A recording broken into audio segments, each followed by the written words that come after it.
Hello, അപ്പോൾ ഇന്ന് നമ്മുടെ വൈക്കത്തൂർ മഹോത്സവത്തിൻ്റെ 3-ാം ദിവസമാണ്.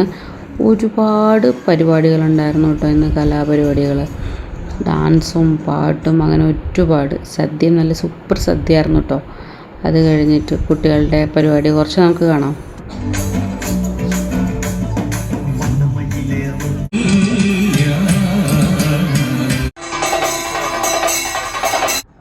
ദീപാരാധന നടക്കുന്നതിനോടൊപ്പം സർപ്പബലി നടന്നായിരുന്നു കേട്ടോ. കൂടെ അതൊക്കെ കഴിഞ്ഞതിന് ശേഷം ഇവിടെ മേളം കൊട്ടും എല്ലാം. അത് കഴിഞ്ഞ് രാത്രിയായപ്പോൾ വീണ്ടും പരിപാടികൾ, നമ്മുടെ പ്രണവം നൃത്ത കലാക്ഷേത്രയുടെ.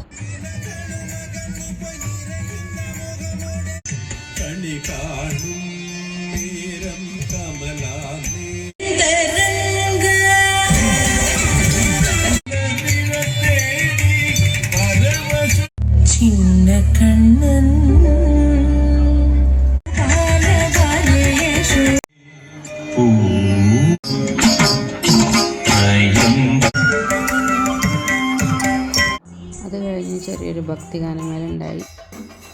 പരിപാടിയൊക്കെ അവിടെ നടന്നുകൊണ്ടിരിക്കുമ്പോൾ തന്നെ അമ്പലത്തിനകത്ത് ഭഗവാന്റെ ശീവേലി നടന്നുകൊണ്ടിരിക്കുകയായിരുന്നു. അപ്പോൾ ഇന്നത്തെ വിശേഷങ്ങൾ ഇത്രയുള്ളൂ. ബാക്കി നാളെ. Tata, bye bye.